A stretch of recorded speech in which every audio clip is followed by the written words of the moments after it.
রহমানির রহিম। Give the order.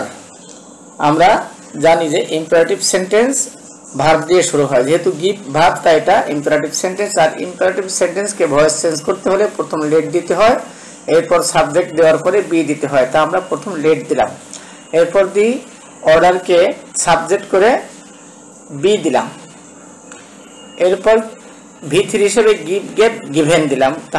তাহলে সম্পূর্ণ সেন্টেন্সটি হবে late the order be given. এতে আছে let the order to give, এটা সঠিক নয়। বিতে আছে লেট দ্য অর্ডার গিভেন, এটাও সঠিক নয়। সিতে আছে let the order be given, এটা সঠিক। আর ডিতে আছে লেট দ্য অর্ডার গিভ, এটা সঠিক নয়। অতএব সঠিক হবে C, let the order be given. Thank you. You had better dash him at once. had better হচ্ছে মোডাল অক্সিলারি ভার্ব।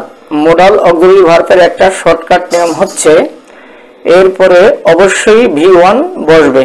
এখন আমরা খুঁজব V1 কোথায় আছে। কতে আছে টু রিং, V1 আছে কিন্তু তার পূর্বে টু দেয়া, এটা হবে না।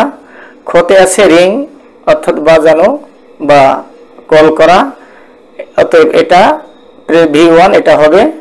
গতে আছে রিংইং, ভার্বের সঙ্গে আইএনজি যোগ, এটা হবে না। ঘতে আছে রাং, পাস্ট ফর্ম, এটাও হবে না।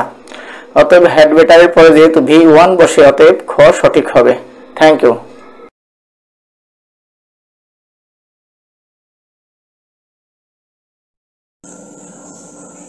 Do not hate the poor. Do not আছে, অতএব এটা হচ্ছে ইম্পারেটিভ সেন্টেন্স। আর ডু নট থাকলেই লেট নট দিয়ে সেন্টেন্সটি শুরু করতে হয় ভয়েস চেঞ্জের সময়। তো আমরা প্রথম লেট নট বসালাম, তারপর দি পোরকে সাবজেক্ট করে বি বসালাম, যেহেতু ইম্পারেটিভ সেন্টেন্সে লেট নটের পরে বি বসাতে হয়।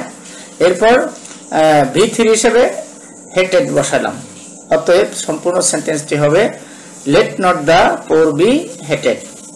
এতে আছে let not the poor be hated, এটা সঠিক। বিতে আছে let the poor not be hated, এটা সঠিক নয়। সিতে আছে লেট নট দি পোর হেট, এটাও সঠিক নয়। ডিতে আছে লেট পোর নট বি হেট, এটাও সঠিক নয়। অতএব সঠিক হচ্ছে এ। Thank you.